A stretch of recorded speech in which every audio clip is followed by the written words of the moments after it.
नमस्कार दोस्तों, YouTube channel देसी कहानी स्टार पर आप सभी श्रोतागणों का हार्दिक स्वागत है। श्रोताओं, आज हमारे चैनल पर हम एक बहुत ही रहस्यमय वीडियो लेकर के आए हैं।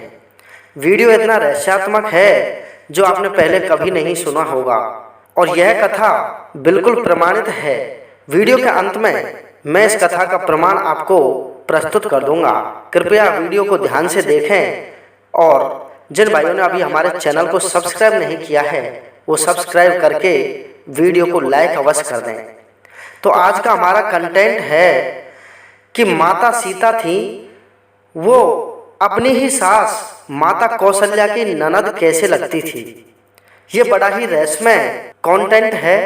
इस कंटेंट को आप कृपया ध्यान से सुनें। इस कहानी को समझने के लिए आपको एक छोटा सा प्रसंग सुनना पड़ेगा और प्रसंग बड़ा धार्मिक और ज्ञानवर्धक होगा। तो चलते हैं श्रोताओं, बिना किसी देरी के मूल प्रसंग पर। एक समय की बात है, राजा आज जंगल में भ्रमण कर रहे थे और भ्रमण करते हुए वो एक सरोवर की तीर पर पहुंच जाते हैं। और सरोवर की तीर पर जब वो खड़े खड़े उस सरोवर के पानी को देख रहे होते हैं तो उन्हें एक कमल का फूल उस सरोवर के किनारे पर पानी के अंदर खिला हुआ मिलता है। राजा आज उस सरोवर की तीर पर उगे हुए कमल के फूल को देख करके प्रसन्न हो जाते हैं और उनके मन में एक लालसा आने लगती है कि इस कमल के फूल को तोड़ करके इसकी सुगंध को सूंघा जाए। ऐसा मन में विचार करके वो सरोवर की तीर पर पानी में प्रवेश करने ही लगते हैं कि कमल का फूल धीरे धीरे गहरे पानी की तरफ चलने लगता है और उसके पीछे पीछे महाराज आज गहरे पानी में अंदर की तरफ जाने लगते हैं। लेकिन काफी प्रयास करने के बाद भी जैसे ही महाराज आज अपना हाथ आगे बढ़ाते उस कमल के फूल को पकड़ने के लिए, वो कमल का फूल आगे की तरफ बढ़ता हुआ जाता। चलते चलते महाराज आज उस सरोवर के बीच गहराई में पहुंच जाते हैं और बीच गहराई में पहुंचने पर महाराज आज घायल हो जाते हैं क्योंकि वो तैरते हुए गए थे। बहुत बड़ा सरोवर था। जब उनका कोई भी पेच नहीं लड़ा तो उन्हें एक आकाशवाणी हुई कि सुनो महाराज, आज इस कमल के फूल को हाथ वही लगा सकता है जिसके घर में संतान हो। संतान विहीन व्यक्ति इसको कभी भी प्राप्त नहीं कर सकता। ऐसी भविष्यवाणी को सुनकर के महाराज आज को बहुत बड़ा गहरा सदमा लगा और अपने आराध्य शिव शंकर का ध्यान करने लगे। उसी सरोवर की तीर पर बैठकर ओम नमः शिवाय का जाप करने लगे और कई वर्षों की कठोर तपस्या के बाद में महाराज आज की भयानक तपस्या को देख करके शिव शंकर भोलेनाथ को उन पर दया आ जाती है और उन्हें दर्शन देने का मन बना लेते हैं। दर्शन देने का मन बना करके महाराज शिव शंकर और पार्वती एक ब्राह्मण का वेश रख करके महाराज आज के पास में उनकी नगरी में, अयोध्या नगरी में भिक्षा मांगने के लिए आ जाते हैं। जब महाराज आज से ब्राह्मण वेशधारी शिवशंकर भोलेनाथ और माता पार्वती ने जब उनसे भिक्षा मांगी तो महाराज आज ने अपने मंत्रियों से कहा कि सुनो मंत्रियों, इन ब्राह्मणों को मेरे खजाने में ले जाया जाए और इन्हें जितना भी धन चाहिए भिक्षा के रूप में दे दिया जाए।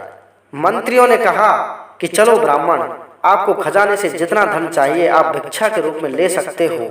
मंत्रियों की बात को सुनकर ब्राह्मण कहने लगे कि नहीं, हमें जनता और जनार्दन का जो धन है वो नहीं चाहिए। हमें इस राजा से वही धन चाहिए जो इन्होंने स्वयं ने अपनी मेहनत से कमाया हो। ऐसी बात जब महाराज आज ने सुनी तो अपने गले में एक सोने का हार था, सोने की एक बहुत बड़ी माला थी। उस माला को महाराज आज ने तुरंत उतार करके उस ब्राह्मण को भिक्षा में देना चाहा, लेकिन ब्राह्मण ने अपने शब्दों से नकारते हुए और महाराज आज से कहा, नहीं ब्राह्मण, जो ये आपने सोने की माला अपने गले में धारण कर रखी है ये भी आपकी प्रजा के धन की ही है। इस प्रजा की मेहनत से कमाए हुए धन को आप कर के रूप में अपने पास में जमा करते हो और उससे ये माला बनवाई है। आप स्वयं की मेहनत से कमा करके हमें आप अगर एक कौड़ी भी भिक्षा में दोगे तो हमें सप्रेम स्वीकार है, लेकिन हम आपकी प्रजा के धन को कभी भी भिक्षा में नहीं लेंगे। जब महाराज अज ने ब्राह्मण की ऐसी बात सुनी तो ब्राह्मण देव से कहा कि हे ब्राह्मण देव, आप पास में ही एक कुटिया है, उस कुटिया में 1-2 दिन के लिए विश्राम करिए और मैं कहीं से अपनी मेहनत से धन कमा करके लाता हूँ। उसके बाद में मैं आपको मेरी मेहनत का कमाया हुआ पैसा ही दान में दूंगा। श्रोताओं, उस ब्राह्मण और ब्राह्मणी को एक कुटिया में ठहरा कर महाराज अज ने अपना राजा वाला वेश तो उतार दिया और एक मजदूर वर्ग का वेश बदल करके और अपने ही नगरी में एक लोहार के घर पर चले जाते हैं। लोहार के घर पर दिन और रात मेहनत करते हैं। दिन और रात की मेहनत करने के बाद में पूरे 24 घंटे लगातार पसीना बहाने के बाद में लोहार उन्हें 1 टका देता है और उस 1 टके को महाराज अज अपनी मुट्ठी में दबा करके और उसी ब्राह्मण की कुटिया के पास में चले जाते हैं। ब्राह्मण की कुटिया के पास में जाने के बाद में उन्होंने आवाज लगाई कि ब्राह्मण देव बाहर निकलो, मैं आपके लिए भिक्षा देने के लिए आया हूँ। तो ब्राह्मण देव तो उस समय पर थे नहीं, उनकी पत्नी ब्राह्मणी थी और ब्राह्मणी को जैसे ही उन्होंने 1 टका दान में दिया और कहा कि ब्राह्मण देव जब भी आए आप इस 1 टके को उन्हें दे देना कि महाराज अज ने ये टका अपनी मेहनत से कमाया है, अपना पसीना बहा करके कमाया है। ब्राह्मणी उस 1 टके को अपनी मुट्ठी में बंद करके रख लेती है और शाम के वक्त जैसे ही ब्राह्मण देव अपने घर पर आए तो ब्राह्मणी ने कहा कि लो महाराज, ये 1 टका महाराज अज ने अपनी मेहनत से कमाया है और आपको दान में दे करके गया है।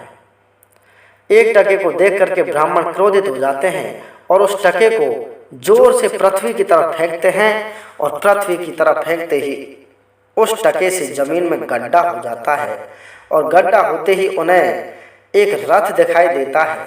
श्रोताओं, ब्राह्मण देव उस रथ को जमीन से निकाल लेते हैं और वो रथ था सोने का रथ। जमीन से निकलते ही वो रथ आसमान की तरफ उड़ जाता है और ब्राह्मण से कहता है कि हे ब्राह्मण देव, मेरे जैसा ही सोने का रथ इस जमीन के अंदर एक और है, आप उसे ही निकाल लेना और जितने भी रथ निकले आप उन रथों को महाराज अज को दे देना, क्योंकि उनकी मेहनत से कमाया हुआ जो टका था उसको आपने जमीन पर फेंका और ये रथ इस जमीन से बाहर निकला है, इसलिए इन रथों पर अधिकार सिर्फ और सिर्फ महाराज अज का होगा। इसी प्रकार से सोने के रथ उस जमीन से निकलते गए और वो ब्राह्मण उन सभी रथों को बाहर निकालते गए। एकाएक करके 9 रथ जमीन से बाहर निकल गए और आसमान की तरफ उड़ गए। अंत में 10वां रथ जैसे ही पृथ्वी से निकला तो उसमें एक सुंदर बालक बैठा हुआ था जिसका नाम 10 रथ रखा गया, क्योंकि वो 10वें रथ से उत्पन्न हुए थे।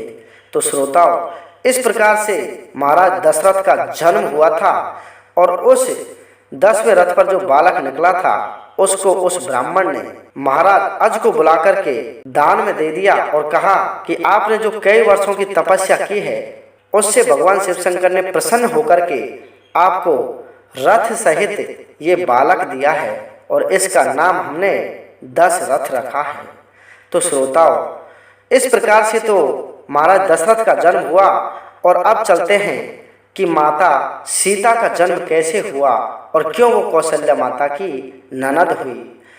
एक बार महाराज जनक के राज्य में भयंकर अकाल पड़ा था और भयंकर अकाल से निपटने के लिए महाराज जनक ने अपने सभी ज्ञानी विद्वान पंडितों को अपनी सभा में एकत्रित किया और उनसे कहा कि हे महाराज, हमारी प्रजा इसी प्रकार से अगर अकाल पड़ता रहा तो भूखों मर जाएगी, इसका कोई ना कोई उपाय आप अवश्य बताएं। सभी बुजुर्ग ब्राह्मणों ने महाराज दशरथ से कहा कि हे महाराज, आपको एक यज्ञ करवाना पड़ेगा और उस यज्ञ में आपको स्वयं को हल चलाना पड़ेगा। अगर इस नगरी का राजा ही अपने खेतों में हल चलाने लगेगा तो इंद्रदेव प्रसन्न हो जाएंगे और हमारे राज्य में बारिश होने लगेगी। ब्राह्मण देवों की बात को सुनकर के महाराज जनक ने अपने खेतों में हल चलाने का प्रयत्न किया और हल चलाते चलाते जब कई बीघा जमीन को उन्होंने जोत डाला तो अंत में जाकर के उनका जो हल्की नोक थी उसे हम सीत कहते हैं। हल का जो नुकीला भाग होता है वो सीत कहलाता है। वो सीत एक घड़े में अटक गया और घड़े में सीत अटका हुआ देख करके महाराज जनक ने उस घड़े को जमीन से बाहर निकाला तो देखा कि उसमें एक सुंदर पुत्री बैठी हुई थी। हल्की नोक को सीत कहते हैं और उस सीत के प्रभाव से उस मटके से बाहर जब उस पुत्री को निकाला गया तो उस पुत्री का नाम महाराज जनक ने सीता रखवाया, क्योंकि उस नुकीले भाग से उनका जन्म हुआ था, उनको पृथ्वी से बाहर निकाला गया था, इसलिए उस छोटी सी बच्ची का नाम सीता रखा गया। अंत में जाकर महाराज जनक ने सीता का स्वयंवर भगवान श्री राम के साथ में करवाया गया।